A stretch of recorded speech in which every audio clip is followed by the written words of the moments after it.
کہ میں کسی اہل حدیث ادارے کا پڑھا ہوا نہیں ہوں. میری فراغت،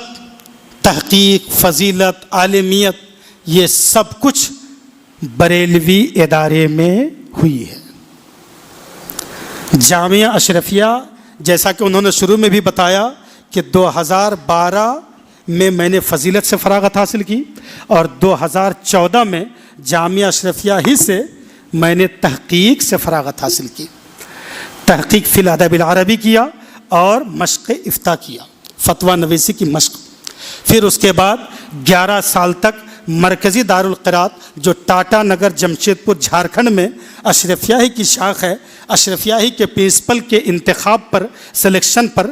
میں وہاں پر تدریس کے لیے گیا تھا. 11 سال میں نے تدریس کا فریضہ انجام دیا اور تحقیق و تفتیش کی. دھیرے دھیرے میرے دل و دماغ میں شروع کے 3 سے 4 سال تک، تقریباً 3 سال تک میرے پاس حدیث کی کوئی کتاب نہیں آئی تھی پڑھانے کے لیے. میں نے نحو کا گرامر پڑھایا، صرف پڑھایا، عربی ادب پڑھایا اور فقہ حنفی پڑھایا اور بلاغت پڑھایا. اس طرح کی جو مدرسے میں جو سبجیکٹس ہیں، سلیبس ہیں، مگر حدیث کی کوئی کتاب میرے پاس نہیں آئی. تقریباً 3 سال کے بعد میرے پاس ایک حدیث کی کتاب آئی ایک بار پڑھانے کے لیے. وہ فقہ حنفی کی ایک کتاب ہے جو اس سلیبس میں حدیث کی پہلی کتاب کہی جاتی ہے، موطا بروایت امام محمد بن حسن شیبانی رحمۃ اللہ علیہ. اس کتاب کو جب میں نے کھولا، پہلا چیپٹر ہے باب اوقات الصلاۃ، نماز کے وقتوں کا بیان، اور اس میں روایت ہے حضرت ابو ہریرہ رضی اللہ عنہ کی. اور اس روایت میں 5 وقت نماز، 5 نمازوں کے جو 5 اوقات بتائے گئے ہیں، اس میں کئی وقت فقہ حنفی اور مذہب حنفی سے ٹکرا جا رہے ہیں. میں نے اسی دن اپنے طلبہ کے درمیان خطاب کیا اور میرا یہ ارادہ بنا کہ یہ پہلی کتاب حدیث کی، آپ نے حدیث پڑھی نہیں، فقہ حنفی کے تعلق سے حدیث نہیں پڑھی، دلیل آپ نے نہیں سیکھی ہے، اور جب حدیث کی کتاب شروع ہو رہی ہے تو اختلاف شروع ہو جا رہا ہے. اس طرح تو آپ کا ذہن بٹ جائے گا، آپ کو کوئی بھی ایک دلیل یا ایک مسئلہ کلیئر یاد نہیں رہے گا شروع ہی میں اگر اختلاف پڑھایا جائے. میں نے اسی وقت کہا کہ انشاءاللہ اگر اللہ نے چاہا تو میں 200 سے 250 صفحے کے اندر ایک رسالہ تیار کروں گا جس میں صرف اور صرف 2 پوائنٹ کے تحت، 2 مقصد کے تحت حدیثیں موجود ہوں گی جن میں اختلاف سے میں پرہیز کروں گا. پہلا مقصد کہ مسلک بریلوی کے تحت جو عقائد ہیں، جو معمولات ہیں، جو رسومات ہیں، ان کی تائید میں کہیں سے بھی کوئی حدیث ملے گی اسی کو رکھنا ہے، اور اس کے برخلاف اگر حدیث ہے تو مجھے اس کو ابھی نہیں. دوسرا مقصد تھا فقہ حنفی کے جو مسائل ہیں، نماز کے، روزے کے، حج کے، زکوٰۃ کے، ان مسائل سے ریلیٹڈ جو اختلافی مسائل ہیں ان میں اپنے مذہب فقہ حنفی کی تائید میں جو روایتیں ملیں گی انہیں روایتوں کو مجھے اکٹھے کرنے کا کام کرنا ہے. اور پھر میں یہ گزارش کروں گا جامعہ اشرفیہ کے سلیبس بنانے والوں سے یا اپنے مدرسے کے ارکان کمیٹی سے کہ پہلے اس رسالے کو پڑھائیں. جب بچوں کے دل و دماغ میں اپنے مذہب و مسلک کے مطابق جب ایک بغیر اختلاف کے ایک تائید میں حدیثیں ان کے دل و دماغ میں بیٹھ جائیں گی، اس کے بعد پھر اختلاف والی حدیثیں پڑھائی جائیں گی اور دوسرے موقف پر بھی حدیثیں پڑھائی جائیں گی. اس مقصد سے میں نے کام شروع کیا. اس سے پہلے بھی میں نے حدیث پڑھی، محنت بھی کی، مگر جب آدمی کسی ایک چیز کو ٹارگٹ بنا کر باقاعدہ جب کچھ لکھنا شروع کرتا ہے، قلم چلتا نہیں ہے. بار بار یہ بات آتی ہے تحقیق کر لو ورنہ شرمندہ ہو جاؤ گے. اگر غلط بات ہو گئی تو لوگ کیا کہیں گے؟ اور دل و دماغ اس بات کو بار بار، دل و دماغ میں یہ بات بار بار آتی کہ جو بھی کام کرنی ہے تحقیق کے ساتھ. وہ 200 سے 250 صفحے کا رسالہ تیار کرنے کے لیے میں نے جو ایک لمبا چوڑا مطالعہ شروع کیا، اسٹڈی کرنا شروع کر دیا. کتب حدیث کا اور شروحات حدیث جو عربی میں ہے، جیسا کہ بخاری کی شرح 18 جلدوں میں امام ابن حجر عسقلانی رحمۃ اللہ علیہ کی کتاب ہے فتح الباری، اور علامہ عینی رحمۃ اللہ علیہ کی ایک شرح ہے عمدۃ القاری جو 25 جلدوں میں ہے، اور الحمدللہ بخاری کی یہ دونوں شرح میرے گھر پر موجود ہیں، اور یہ دونوں شرح میں ان احباب کا شکر ادا کرتا ہوں اور یہ دعا کرتا ہوں اللہ تعالیٰ انہیں بھی ہدایت دے اور انہیں بھی جزائے خیر دے اور سعادت دارین عطا فرمائے۔ ہمارے کچھ شاگرد نے، ہمارا ایک ہونہار شاگرد تھا، اس نے حدیث میں میری مشغولیت کو دیکھ کر انہوں نے 12,000 روپے دے کر بخاری کی شرح فتح الباری اکیلے مجھے منگوا کر دے دیا، چونکہ ان لوگوں کو خوشی اس بات کی تھی کہ ہم لوگوں کے لیے کتاب تیار ہوگی اور ہمارے شیخ ہمارے حضرت تیار کریں گے، اور دوسرے احباب نے وہ عمدۃ القاری 25 جلدوں میں منگوا دی تھی۔ اس لیے دعا کا حق تو بنتا ہے، اللہ رب العالمین انہیں جزائے خیر دے اور توفیق خیر سے نوازے اور راہ مستقیم کی ہدایت عطا فرمائے۔ تو اس طرح سے جب میں نے پڑھنا شروع کیا، یہ پڑھتے تقریباً 2200 صفحات میں نے لیپ ٹاپ پر کام کر لیا۔ اس درمیان کچھ جگہ مجھ کو کھٹکی کہ شاید میں غلط کر رہا ہوں، اپنے مذہب کی تائید میں، اپنے مسلک کی تائید میں حدیث تلاش کرتے کرتے ہم نے شاید راستے میں بہت ساری مضبوط سند والی صحیح حدیثوں سے آنکھ کو بند کر لیا ہے۔ پھر یہی فکر مجھ کو ستاتی رہی۔ اسی دور میں کورونا آ گیا، بہت سارے لوگ وہاں سے گھر چلے گئے، میں جا نہیں سکا، رات دن ایک کرتے ہوئے تقریباً اس بار رمضان میں پوری رات بیدار رہ کر میں کام کرتا، پھر سحری اور فجر کے بعد میں سوتا کچھ گھنٹوں کے لیے۔ یہ میں کام کرتا رہا کہ نہیں، اب مجھے اپنا مقصد چینج کرنا ہوگا۔ پھر میں پلٹ کے دیکھوں گا ان راستوں میں جا کر جہاں میں نے بہت ساری حدیثوں کو چھوڑ دیا ہے، ان کو بھی میں کاپی کر لیتا ہوں۔ پھر جائزہ لوں گا پورے چیپٹر میں کہ بات کون سی صحیح ہے۔ اس طرح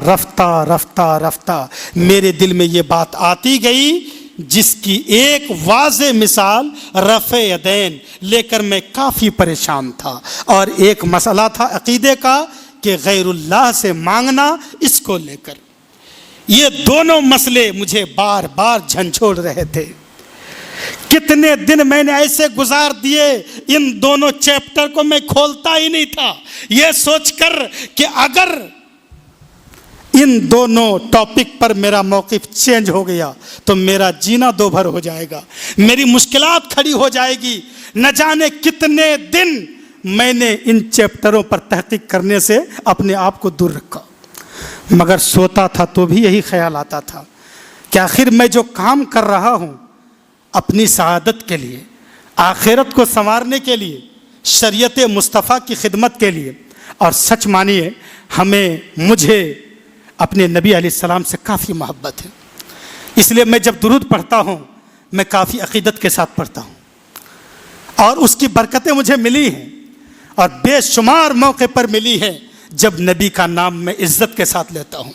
جب کبھی اندھیرے میں نبی کا نام لے کر، نبی پر درود پڑھ کر اللہ کی پہلے حمد و ثنا بیان کرتا ہوں، پھر اللہ کے نبی پر درود پڑھتا ہوں، پھر استغفار کرتا ہوں اور دعا کرتا ہوں تنہائی کے عالم میں۔ میرے دوستو، یہی ترتیب اور یہی طریقہ دعا مصطفیٰ جان رحمت علیہ السلام نے اپنی حدیث میں اپنی امت کو تعلیم دی ہے کہ آپ جب بھی دعا کرو تو سب سے پہلے اللہ کی حمد و ثنا بیان کرو، اور اس کے بعد پھر مجھ پر درود پڑھو، پھر استغفار کرو، پھر تم اللہ سے جو مانگنا چاہو ادب کے ساتھ مانگو، تمہاری دعا ضرور قبول ہوگی۔ تو میں عزت کے ساتھ اور بڑی عقیدت کے ساتھ میں پڑھتا تھا، اور میں آپ کو بتاؤں جس دوران میں حدیث پر کام کرتا تھا، اللہ رب العالمین نے شاید ہمارا وہ ذکر قبول کیا مجھے امید اللہ کی رحمت سے میں اپنے چھوٹے بچوں کو لے کر، اپنی اہلیہ کو لے کر سب کے ساتھ مغرب کے بعد بیٹھ کر میں نماز پڑھ کے آتا، میں بولتا کہ تھوڑی دیر ذکر کر لو، سب لوگ ذکر کر لو، اور ذکر کی ترتیب میرے یہی رہتی کہ سورۃ الفاتحہ پڑھتا اور پھر کچھ سورتوں کی تلاوت کرتا، کبھی کچھ اس طرح، پھر اللہ کے جو ذکر ہیں، کلمات ہیں، ان کو پڑھتا، کبھی ایک چھوٹی بیٹی تھی اس سے پڑھواتا، سارے اذکار میں نہیں پڑھتا، کوئی میری اہلیہ پڑھتی، میں پڑھتا، میرا ایک بیٹا تھا اور اس وقت میری 3 بیٹیاں تھیں، ابھی تو 4 ہے الحمدللہ۔ تو یہ سب مل کر جو ذکر کرتا تھا اور میں بولتا تھا ذکر کرو اس نیت سے، اللہ دیکھ رہا ہے، اللہ سن رہا ہے، اور اللہ کے نبی علیہ السلام کی صحیح حدیث موجود ہے، اور ایک لمبی چوڑی حدیث، اس پر میں نہیں جاؤں گا ورنہ پھر لمبا ہو جائے گا، کہ فرشتے آتے ہیں، فرشتے گھومتے رہتے ہیں کہ اللہ اور اس کے رسول کی باتیں کہاں پر ہو رہی ہے، کتاب اللہ اور سنت رسول اللہ کا چرچا کہاں پہ ہو رہا ہے۔ جب مل جاتے ہیں کسی فرشتے کو تو وہ آواز دیتے ہیں، اے فرشتوں کدھر جا رہے ہو، یہاں پہ مجلس سجی ہے، یہاں ذکر کی محفل ہے، یہاں اللہ اور اس کے رسول کا تذکرہ ہو رہا ہے، یہاں آ کر بیٹھ جاؤ، اور بیٹھ جاتے ہیں۔ میں جب تب اس حدیث کو سناتا اور کہتا اس ارادے سے عقیدت کے ساتھ ذکر کرو، اور اس حدیث کے تحت کہ اللہ کے نبی نے فرمایا، ابو داؤد کی حدیث ہے، ما من احد یسلم علی الا رد اللہ علی روحی حتی رد علیہ السلام، کہ ہم سب نبی پر درود بھیجیں، سلام بھیجیں، کمال یہ نہیں ہے، کمال تو یہ ہے محبوبان مصطفیٰ کے لیے، نبی سے عقیدت اور محبت رکھنے والوں کے لیے، کہ تمہارا پیغمبر، تمہارا نبی تمہیں سلام کر دیں، اور اس کا طریقہ صرف اور صرف ایک ہی ہے کہ آپ عقیدت کے ساتھ بڑے ادب کے لہجے میں اور محبت کے ساتھ نبی پر درود پڑھو، سلام پڑھو، تو اللہ کے نبی جواب دیں گے۔ 100 بار پڑھو گے 100 بار جواب دیں گے، دن میں، صبح میں، دوپہر میں، جب پڑھو تب جواب دیں گے۔ حدیث مطلق ہے، اس میں کوئی قید نہیں ہے، اور حدیث قابل عمل ہے، ضعیف نہیں ہے۔ علامہ البانی نے بھی اس کو ضعیف قرار نہیں دیا، یہ قابل عمل ہے کہ جو بھی امتی مجھ پر سلام بھیجتا ہے، اللہ میری روح کو واپس کرتا ہے، یہاں تک کہ میں اس کا جواب دے دیتا ہوں۔ اب یہ اس پر ہم نہیں جائیں گے، سلام کا جواب کیسے ہوتا ہے، کس انداز سے ہوتا ہے، سلام کا جواب ہوتا ہے بس۔ تو اگر آپ اس عقیدت کے ساتھ پڑھیں گے، اور پھر اس کے بعد دعا بھی کرتے تھے، ہاتھ اٹھا کر کرتے تھے، اور کبھی بغیر ہاتھ اٹھا کے بھی کرتے ہیں، دونوں ثابت ہے، دونوں حدیث سے ثابت ہے۔ اسی لیے دونوں طریقے پر عمل ہونا چاہیے، کسی ایک حدیث کو خاص کر لینا اور دوسری کو چھوڑ دینا، یہ اہل حدیث یا اہل سنت کا منہج نہیں ہے۔ اسی لیے کبھی رفع یدین، کبھی آپ ہاتھ کندھے تک اٹھائیں تو کبھی کان کی لو تک بھی اٹھائیں، اسی لیے کہ حدیث دونوں ہے، اور آپ کو دونوں پر عمل کرنا چاہیے۔ یہاں جو اذکار لکھے ہیں، 33 بار سبحان اللہ، 33 بار الحمدللہ، 33 بار اللہ اکبر، اور آخر میں ایک بار ایک کلمہ لکھا ہوا ہے، کلمہ توحید، یہ بھی روایت میں ہے اور وہ بھی حدیث میں ہے کہ 33 بار سبحان اللہ، 33 بار الحمدللہ اور 34 بار اللہ اکبر۔ کبھی اس پر بھی عمل کر لیں، اس لیے کہ روایت وہ بھی ہے اور وہ بھی حدیث صحیح ہے۔ میں نے جو اہل حدیث کو پڑھا ہے، میں نے جو حدیث اور سنت کا مطالعہ اور اسٹڈی کیا ہے، اس سے میرے کو یہ سمجھ میں آیا کہ جو بھی نبی کی صحیح حدیث ہے، اور جہاں تک ہو سکے سب پر عمل کرنے کی کوشش کرنی چاہیے۔ وآخر دعوانا ان الحمد للہ رب العالمین۔ استغفر اللہ لی